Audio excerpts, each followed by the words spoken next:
quero meditar com vocês nessa noite no livro de Apocalipse, capítulo 3, versículos de 14 a 22. Apocalipse 3, de 14 a 22. O título do texto é Carta à Igreja em Laodiceia.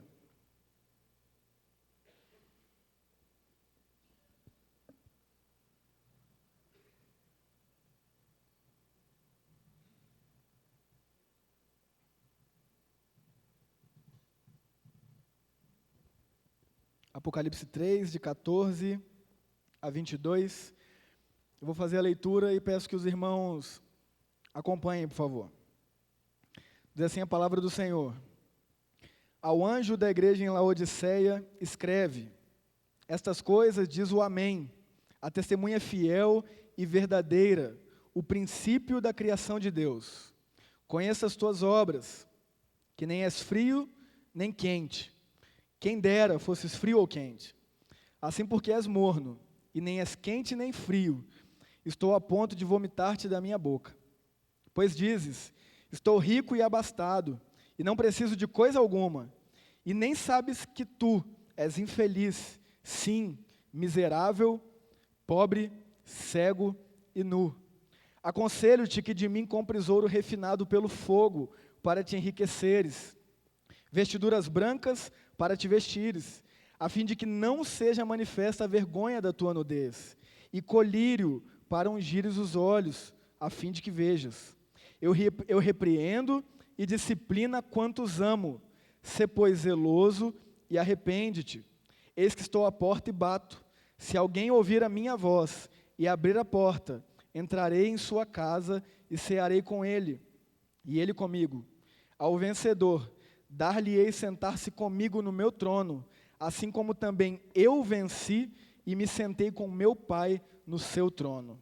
Quem tem ouvidos, ouça o que o Espírito diz às igrejas. Meus irmãos, o tema da meditação dessa noite é justamente ouça o que o Espírito Santo tem a dizer à igreja. E antes de iniciar, eu gostaria de orar mais uma vez. Senhor Deus, nós clamamos ao Teu Santo Espírito que venha realmente falar aos nossos corações, Pai. Não porque sou eu que estou aqui à frente, Deus, mas sim porque a Sua palavra foi lida e nós cremos que ela é eficaz. E com o agir do Seu Espírito Santo pode transformar vidas, pode transformar realidades e pode transformar, Deus, verdadeiramente o nosso interior. Essa é a nossa oração, Deus, nessa noite, para que o Senhor venha agir em nossas vidas, para que o Senhor venha nos conduzir ao entendimento da Sua palavra, para que o Senhor venha salvar nessa noite. É a nossa oração em nome de Jesus. Amém. Meus irmãos, no ano 81, depois de Cristo, Domiciano assume o Império Romano. Esse foi o primeiro imperador a rogar a si mesmo a adoração a Deus e Senhor. Domiciano se considerava um deus, e para tanto pedia que aqueles que estavam abaixo dele, ou seja, todos do Império Romano, o adorassem e o servissem. Domiciano era considerado o segundo Nero, porque perseguia os cristãos, matava os cristãos. E esse mesmo Domiciano, querendo calar a voz de Deus através dos apóstolos, o único que restava, o apóstolo João, ele o envia para a ilha de Patmos, em cativeiro, em exílio, uma ilha completamente isolada. E lá, na tentativa de calar a voz apostólica, a voz de Deus através dos seus homens, o próprio Deus dá uma visão a João. E diz: João, tudo isso que eu te mostrar, você escreve em um livro e envia às 7 igrejas da Ásia Menor. E é justamente esta visão que cabe à igreja de Laodiceia que eu quero trabalhar com os irmãos hoje aqui. Eu quero expor aos irmãos hoje. A visão que Deus deu ao apóstolo João para que encaminhasse a igreja de Laodiceia. Mas antes de falar da igreja de Laodiceia, eu quero dar um panorama para vocês da cidade de Laodiceia. A cidade de Laodiceia, meus irmãos, era uma cidade muito rica. Era uma cidade excelente. Era uma cidade que tinha um centro judicial e administrativo muito conhecido, muito famoso. A cidade de Laodiceia, ela tinha um ótimo sistema rodoviário que a tornou numa grande capital do comércio. Ou seja, era a igreja que tinha e detinha todo o comércio daquela região da Ásia Menor. E isso, logicamente, fazia com que a cidade fosse ainda mais rica, porque era uma cidade muito boa. A cidade de Laodiceia tinha uma forte indústria e produção e exportação de lã negra. Lã negra, isso mesmo. Eles produziam e exportavam em grande quantidade lã negra. E, consequentemente, o ramo têxtil dessa cidade era excelente. E as pessoas daquela cidade se vestiam muito bem. Grande maioria com roupas negras, devido à grande produção que era feita na cidade. A cidade de Laodiceia também possuía uma escola de medicina, que era mundialmente famosa, que era especializada em olhos e ouvidos. E esta mesma escola de medicina desenvolveu um colírio que tratava da infecção dos olhos de muitas pessoas. E por isso, ficou mundialmente famosa a escola e, consequentemente, a cidade ainda ficou mais mundialmente famosa, não só agora, pela sua riqueza, pelo seu comércio, mas também pelo seu avançado desenvolvimento na medicina. A cidade de Laodiceia. A cidade de Laodiceia também recebia águas de uma cidade chamada Heliópolis, que ficava localizada a 10 quilômetros. A nascente dessa água em Heliópolis era quente. Só que essas águas percorriam aquedutos de 10 quilômetros e chegavam na cidade de Laodiceia mornas. Eram águas medicinais, eram águas muito boas, mas impróprias para se beber. Eu não sei se você já teve a experiência de beber uma água morna. É horrível, é horrível.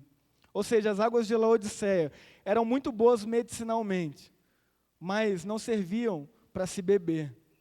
E para que elas pudessem se tornar boas para se beber, havia um grande esforço de resfriamento, de colocar em locais, em reservatórios, ou seja, a água que chegava nessa cidade era uma água morna, imprópria para o uso. Essa é a cidade de Laodiceia. Uma cidade rica, uma cidade com excelente economia, uma cidade com excelentes rodovias, uma cidade com uma ótima produção têxtil, uma cidade com uma excelente escola de medicina, que descobriu um colírio que curava infecções dos olhos. Lembrando que naquela época, meus irmãos, infecções matavam muitas pessoas. Era uma cidade reconhecida mundialmente e na Ásia Menor era a melhor das cidades. Mas eu quero falar também um pouco da igreja de Laodiceia. A igreja de Laodiceia, meus irmãos, ela não possuía falsos profetas. Isso era algo muito bom. Não existiam pessoas na igreja de Laodiceia que pregavam coisas diferentes do que os apóstolos pregavam. Não. Era uma igreja que até tinha uma boa doutrina, até tinha um conhecimento das Escrituras plausível. Eles não tinham falsos profetas. A igreja de Laodiceia não enfrentava nenhum tipo de perseguição. Mesmo Domiciano sendo totalmente contra os cristãos, o povo de Laodiceia não tinha problema com ele. Mas por quê? Porque no centro da cidade de Laodiceia havia um templo de adoração e veneração ao imperador. Então por que ele teria problema com aquela igreja? Só que o problema daquela igreja é que aquela igreja, ela se tornou uma igreja apática. Não havia problema nenhum para aquela igreja ter no centro da sua cidade um templo de adoração a um homem que se julgava Deus. A igreja de Laodiceia se adaptou a outras religiões humanistas, que colocavam o homem no centro, o homem como o detentor do valor, da veneração e etc. Ou até mesmo outros deuses pagãos. Eles não tinham problema, cada um no seu canto. Vocês lá, nós aqui. E essa era a igreja de Laodiceia. Laodiceia, meus irmãos, era uma igreja acomodada, que se julgava autossuficiente. Laodiceia era uma igreja acomodada, que se julgava autossuficiente. E por causa disso, meus irmãos, quando Jesus dá a visão a João, ele não tem nenhum elogio para dar a Laodiceia. Humanamente falando, meus irmãos, aquela cidade, aquela igreja era excelente, mas Jesus não teve nem o mínimo elogio para dizer a respeito dessa igreja. Eu gostaria de seguir analisando o texto que nós lemos, para comprovar isso para os irmãos. No versículo 14 ele diz: ao anjo da igreja em Laodiceia, escreve, é Jesus dizendo a João, estas coisas diz o Amém, a testemunha fiel e verdadeira, o princípio da criação de Deus. Por que essas coisas diz o Amém? Amém, meus irmãos, é uma palavra que diz assim seja, dizendo que algo é fidedigno, é real. Ou seja, essa afirmação com um artigo à frente, dizendo o Amém, está dizendo o seguinte: o Deus verdadeiro diz. Ou seja, o próprio Jesus diz aqui que Ele é Deus. Alguns dizem que Jesus não é Deus, que a Bíblia não diz que Jesus é Deus. Infelizmente, essas pessoas fazem uma leitura muito superficial das Escrituras, porque em vários textos, Jesus diz que Ele é Deus, incluindo nesse aqui que Ele diz o Amém, ou seja, o Deus verdadeiro, aquele que detém toda a verdade, aquele que é digno de toda a verdade, diz. E no versículo 15, o Deus verdadeiro, o Amém, diz: conheço as tuas obras, que nem és frio nem quente. Quem dera fosses frio ou quente. 16. Assim porque és morno e nem és quente nem frio, estou a ponto de vomitar-te da minha boca. Meus irmãos, vocês conseguiram fazer um paralelo do porquê Jesus disse isso com a situação geográfica das águas que chegam até Laodiceia? Numa leitura superficial, às vezes nós não entendemos o que Jesus está querendo dizer. Mas por que Jesus disse isso para essa igreja? Você deveria ser frio ou você deveria ser quente, mas você é morno. É porque justamente as condições dessa cidade recorriam a isso. Eles sabiam que a água morna não é boa para se beber, muito pelo contrário, causa náuseas. E é isso que Jesus está dizendo para essa cidade. Vocês não são nem quentes, na minha palavra, no cristianismo, vocês não são nem frio, porque a água quente tem muita utilidade, a água fria tem muita utilidade, mas a água morna não. E Jesus está dizendo para essa igreja, porque vocês não são nem frios, e nem quentes, mas mornos, a minha vontade é de vomitá-los da minha boca. Tudo isso porque existia um contexto de águas que vinham de outras cidades, que fazia claro o entendimento para aqueles cristãos. Para a gente hoje é necessária uma explicação, para eles não. Era muito claro. Quando o próprio Deus, Jesus, disse isso através do apóstolo João, ficou muito claro para eles que eles estavam vivendo um cristianismo apático, morno, acomodado. Mas Jesus, ele prossegue, e no versículo 17 ele diz assim: pois dizes, olha o que os membros daquela igreja diziam, estou rico e abastado, e não preciso de coisa alguma. E Jesus afirma, e nem sabes que tu és infeliz, sim, miserável, pobre, cego e nu. Há uma igreja rica, com membros ricos, com uma excelente economia. Jesus diz, miseráveis, dignos de compaixão. Há uma igreja com membros com excelentes roupas, com uma indústria têxtil na cidade excelente. O próprio Jesus diz, vocês estão nus. Há uma igreja que detém em sua cidade a maior escola de medicina da época, com um colírio capaz de curar infecções nos olhos. O próprio Jesus diz, vocês estão cegos. Meus irmãos, essas coisas não foram ditas à toa. Essas coisas confrontavam tudo aquilo que os cristãos de Laodiceia se apoiavam. Tudo aquilo em que eles tinham motivo para se gabar. Tudo aquilo que eles tinham motivo para colocar a sua confiança. Jesus está lançando por terra dizendo, vocês são miseráveis, não são ricos. Vocês estão nus, com a vergonha exposta, não têm roupas exemplares, roupas lindas. Vocês estão cegos, mesmo tendo uma grande escola de medicina na cidade de vocês. Por que, meus irmãos? Porque a igreja de Laodiceia era uma igreja acomodada, que se julgava autossuficiente. Meus irmãos, e aplicando para o entendimento de hoje, será que nós hoje somos diferentes? Será que nós não somos cristãos acomodados, que também se julgam autossuficientes? Quantos de nós, meus irmãos, colocamos o motivo da nossa alegria e da nossa felicidade em uma conta bancária?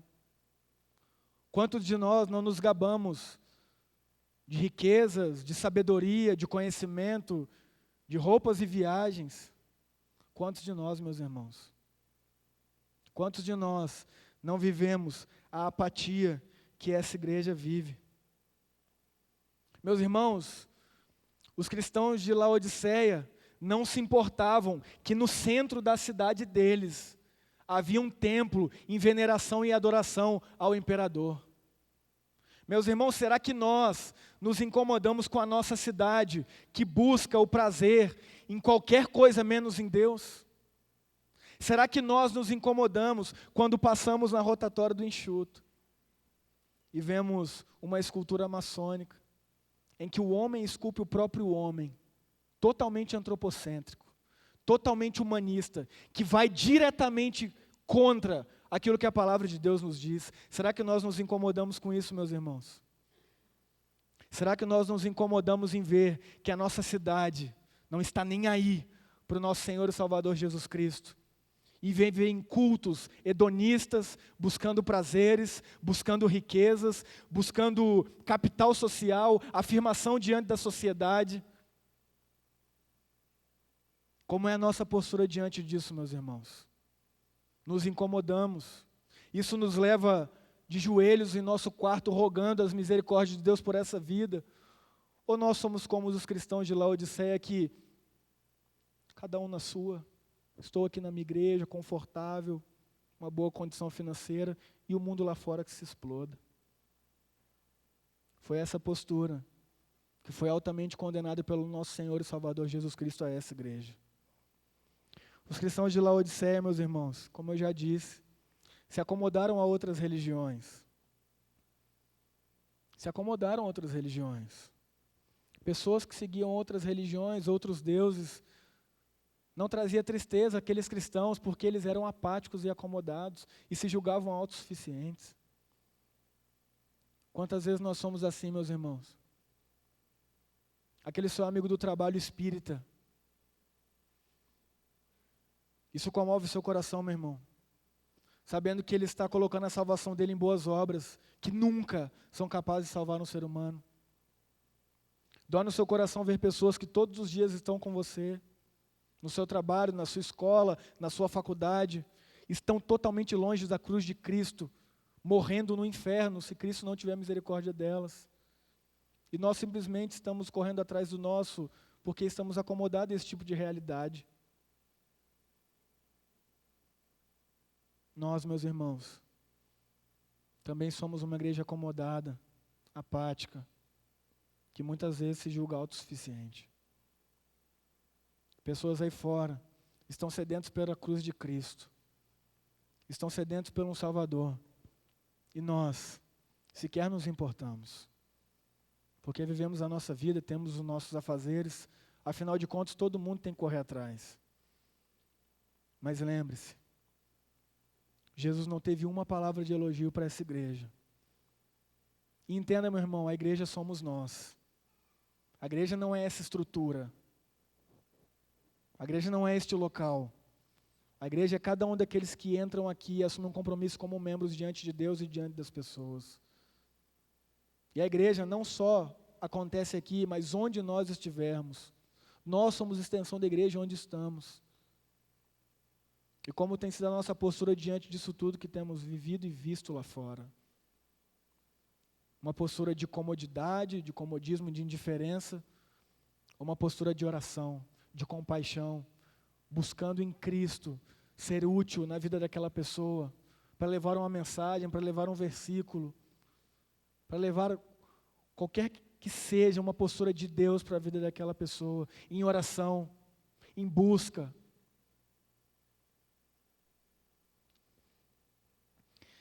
Meus irmãos, sem sombra de dúvida, Jesus nos diz nessa noite se essa é a nossa postura. Miseráveis, dignos de compaixão, pobres e nus. Pois assim ele diz com a igreja de Laodiceia. Meus irmãos, isso é muito sério. Isso é muito sério. Porque muitas vezes vivemos um cristianismo apático. Muitas vezes vivemos um cristianismo indiferente. Muitas vezes vemos um cristianismo apoiado em riquezas, apoiado em status, apoiado em família, apoiado em saúde. E nada disso, meus irmãos, conta diante de Deus quando vivemos um cristianismo indiferente. Assim como foi a igreja de Laodiceia, lá no primeiro século. Porque nós, muitas vezes, somos cristãos acomodados, apáticos, que nos julgamos autossuficientes. Mas, meu irmão, eu quero te dizer uma coisa. Eu quero que você me escute bem. Deus repreende, instrui e disciplina aqueles a quem ama. Deus repreende, instrui e disciplina aqueles a quem ama. Se você está aqui hoje ouvindo a palavra de Deus sendo exposta, eu não tenho dúvida que Deus quer me instruir e te instruir, que Deus quer me repreender e te repreender, que Deus quer me disciplinar e te disciplinar, porque essa é a palavra de Deus, meus irmãos. Não importa quem esteja falando aqui à frente, o que importa é o que esteja sendo dito, e se é a palavra de Deus, é digno da nossa atenção. Meu irmão, logo após Jesus repreender duramente a igreja de Laodiceia, duramente, dizendo que eles são miseráveis, dignos de compaixão, pobres, nus, cegos, ele começa a instruí-los. E no versículo 18, eu quero que você acompanhe, por favor, na sua Bíblia, ele diz o seguinte: aconselho-te que de mim compres ouro refinado pelo fogo, para te enriqueceres, vestiduras brancas para te vestires, a fim de que não seja manifesta a vergonha da tua nudez, e colírio para ungires os olhos, a fim de que veja. Para pessoas que se consideravam não precisar de nada, como os cristãos de Laodiceia, Jesus diz: comprem de mim ouro refinado. Meus irmãos, a figura do ouro refinado é muito comum na Bíblia. A figura do ouro refinado, ela nos indica pureza de pecados. O ouro e a prata, eles eram refinados pelo fogo. E todas as impurezas eram eliminadas. Ou seja, quando Jesus está instruindo aquela igreja, comprem de mim ouro refinado, ele não está dizendo literalmente, comprem de mim ouro ou bens materiais, não. Ele está dizendo o seguinte: vocês têm riquezas, mas comprem de mim a santidade e a pureza, somente em mim. É isso que Jesus está dizendo para aquela igreja. Busquem em mim a pureza e a verdadeira riqueza nos céus, onde a traça não corrói, onde o ladrão não rouba. É isso que ele está dizendo àquela igreja. Aqueles que se julgavam total suficientes por grandes riquezas, Jesus diz: não sejam miseráveis, venham a mim comprar o ouro refinado, ou seja, venham a mim ter uma vida santa, uma vida purificada por Ele mesmo, o próprio Cristo. Ele continuou dizendo: comprem de mim vestiduras brancas para te vestires. É um contraponto da lã negra. Mas, meus irmãos, as vestiduras brancas, num conceito escatológico, é a roupa dos santos. Ou seja, uma roupa imaculada, uma roupa sem pecado. E o que Cristo está dizendo para aqueles irmãos é: cristãos da igreja de Laodiceia, não adianta ter grandes roupas, não adianta ter uma excelente indústria têxtil. Busquem em mim vestiduras brancas dos santos, dos dignos de mim, porque senão vocês serão somente nus, com a vergonha exposta. Ele está instruindo essa igreja. Comprem de mim o ouro puro, ou seja, a pureza. Comprem de mim a vestidura branca, ou seja, a vestidura dos santos.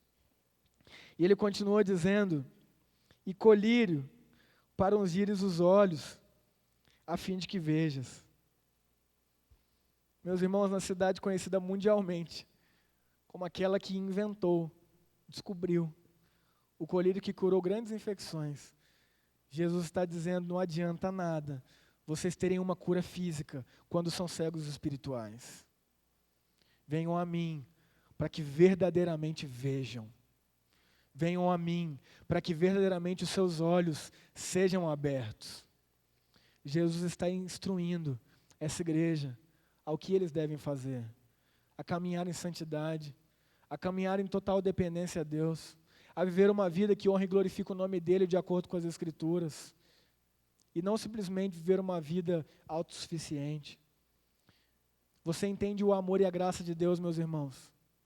Deus podia ter fulminado essa igreja, Deus podia ter aniquilado essa igreja, mas não, Ele repreende.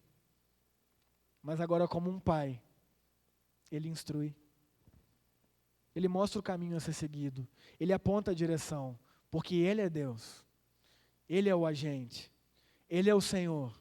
Ele é o Salvador. É Ele quem nos resgata. É Ele quem nos aponta o caminho. E o caminho é Ele.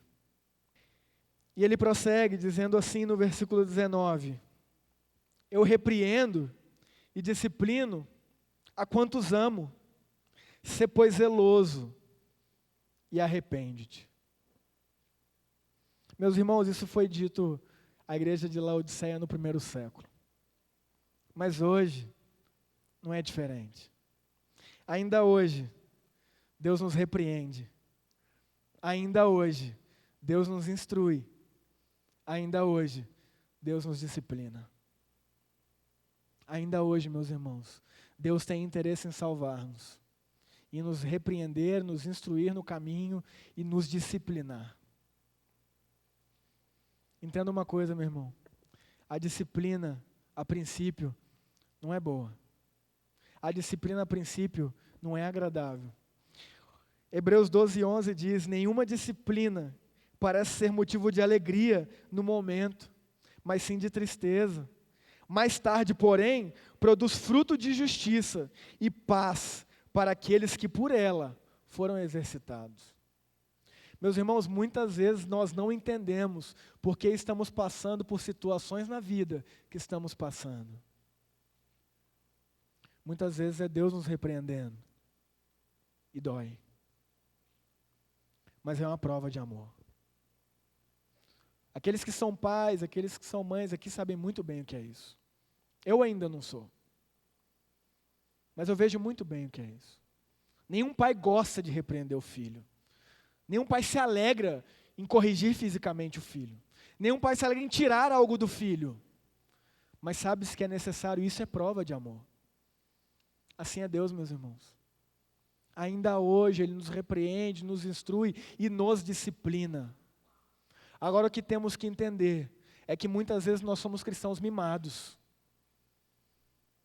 A primeira disciplina do Senhor, já entramos em desespero, já ficamos desesperados, e isso mostra que muitas vezes somos rasos biblicamente, porque a palavra de Deus nos instrui dizendo, nenhuma repreensão a princípio é motivo de alegria, nenhuma, nem se tratando da disciplina de Deus, mas produz fruto de justiça e paz para aqueles que por ela foram exercitados. Meus irmãos, devemos abrir os olhos e ver o que estamos passando na nossa vida, se não é uma repreensão e uma disciplina de Deus. Muitas vezes achamos que, nossa, o diabo está revoltado, está se levantando contra mim. Sim, isso é fato, é bíblico. Mas muitas vezes não, o que Deus está fazendo é sim nos disciplinando de forma dura, é sim nos corrigindo, é sim nos confrontando, é sim indo de encontro à nossa natureza humana caída, que insiste em ser dura, que insiste em não se dobrar, que insiste em não se arrepender. Mas Deus é Deus, meus irmãos. Ele nos ama, e Ele nos repreende, nos instrui e nos disciplina. Quem nunca viveu isso? Quem nunca passou por uma repreensão? Quem nunca passou por uma disciplina? Eu me lembro que, num período da minha vida que eu me afastei do cristianismo, um presbítero da minha igreja, major da Polícia Militar do Espírito Santo, me ligou. Major da Polícia Militar do Espírito Santo. Você não acha que ele me ligou dizendo, bom dia, amado? Ele não ligou dizendo isso. Ele falou assim, alô, Tiago? Depois de ter falado algumas coisas, ele diz, quando que você vai tomar vergonha na sua cara? Quando que você vai parar de envergonhar sua mãe? Que criou 3 filhos sozinha com muito custo no cristianismo, e você viver nessa vida? Quando que você vai tomar vergonha na sua cara, seu moleque? Foi isso que ele falou para mim. Foi muito duro, meu irmão. Não acho que eu desliguei o telefone amando aquele homem. Não. Na verdade eu queria matá-lo, mas como mata o major da PM? Nem em pensamento você pode fazer um negócio desse. Mas, meus irmãos, quando o Espírito Santo me convenceu do pecado, da justiça e do juízo, eu fui até aquele presbítero agradecer pela ligação dele. Ele não usou a melhor didática não, meu irmão, confesso. Mas ele se importou comigo. Ele me ligou. Ele me repreendeu. E fez um papel de um pai. E mais, fez o papel de Deus na minha vida. Que me repreende, me instrui e me disciplina. E faz isso a cada um de nós. E eu quero concluir, meus irmãos, lendo os versículos finais. O versículo 20 diz, eis que estou à porta e bato. Se alguém ouvir a minha voz e abrir a porta, entrarei em sua casa, e cearei com ele e ele comigo. Esse convite feito aos cristãos de Laodiceia, entenda, esse convite foi feito aos cristãos de Laodiceia, à igreja de Laodiceia. O que na verdade Jesus estava propondo àqueles irmãos e propõe a nós hoje, era o seguinte, eu estou todos os dias à sua porta, querendo cear contigo. E a ceia naquele contexto, meus irmãos, indicava intimidade. Por isso que Jesus, aos olhos dos fariseus, estava equivocado, porque ele comia com pecadores. Você lembra disso? Jesus comia com pecadores. Por quê? Porque naquele contexto, comer indicava intimidade. Mas Jesus comia com os pecadores não para compactuar com os erros deles, mas sim para transformar a vida deles. Mas sim para levar uma palavra de salvação para a vida deles. E o agir do Espírito Santo na vida deles. E esse mesmo Jesus, agora ressurreto, glorificado, diz a essa igreja, aos irmãos de Laodiceia, eis que estou à porta e bato. Se alguém ouvir a minha voz e abrir a porta, eu entrarei em sua casa e cearei com ele. Meus irmãos, Jesus está propondo todos os dias àqueles cristãos um relacionamento íntimo. E todos os dias, Ele nos faz essa mesma proposta. Tiago, eu quero ter intimidade com você. Eu quero estar próximo de você. Eu quero me relacionar com você. Todos os dias, meus irmãos, Jesus está na porta dos nossos corações, querendo ter um momento íntimo conosco. E como temos respondido diariamente a esse chamado a uma vida de intimidade?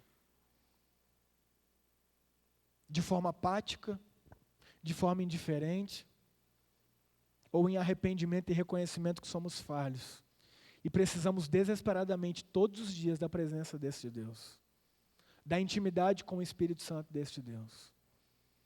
Ele prossegue dizendo no versículo 21, ao vencedor dar-lhe-ei sentar-se comigo no meu trono, assim como também eu venci e me sentei com meu Pai no seu trono. Quem tem ouvidos, ouça o que o Espírito diz às igrejas. Meus irmãos, esse mesmo Espírito, até hoje, fala através da palavra de Deus. Este mesmo Espírito, até hoje, diz para cada um de nós, ouça a palavra de Deus, se arrependa, seja curado, seja tratado, tenha intimidade com Cristo. Meus irmãos, nós estamos há um mês falando de perdão. Nós estamos há um mês falando de arrependimento diante desse pecado específico e das promessas que Deus tem para a nossa vida quando obedecemos a Ele. Promessas, meus irmãos, de intimidade, promessas de crescimento espiritual, que vão muito além de bênçãos materiais, como vimos aqui, que vão muito além de simplesmente saúde humana, porque você pode ter uma ótima saúde humana, e Jesus está dizendo para você, você é um doente. Você pode ter excelentes olhos, e Jesus dizendo para você, você é cego. Você pode ter muito dinheiro na conta, e Jesus dizendo para você, miserável. Você pode ter excelentes roupas, e Jesus dizendo para você, pobre, nu. Meus irmãos, quando estamos aqui dizendo das promessas de Deus, nós estamos dizendo, principalmente, das promessas espirituais, que nos tornam a cada dia mais parecidos com Cristo. E mais uma vez, o Espírito Santo diz à igreja nessa noite, eis que estou à porta e bato. Se alguém ouvir a minha voz e abrir a porta, eu entrarei em sua casa e cearei com ele. Arrependimento, meus irmãos. Mudança de vida, mudança de postura, mudança de mente, para que realmente percebamos que muitas vezes nós somos iguaizinhos a esta igreja de Laodiceia. Mas Jesus amou essa igreja. E Jesus nos ama. E através da palavra dele, ele nos instrui. E até nos disciplina. E nos dá mais uma vez a oportunidade de arrependimento, humildade, nos colocarmos diante dele em oração, nos colocarmos diante dele em contrição, dizendo, Senhor, eu preciso comprar esse ouro do Senhor. Eu preciso dessas roupas brancas. Eu preciso desse colírio para os meus olhos. Eu preciso estar mais próximos do Senhor. Em nome de Jesus, meus irmãos, que possamos diariamente ouvir a voz do Espírito, através da palavra de Deus, que nos instrui a uma caminhada verdadeira com o nosso Senhor e Salvador. Amém? Eu gostaria de convidar a banda para vir à frente, para tocar mais uma música. E eu gostaria de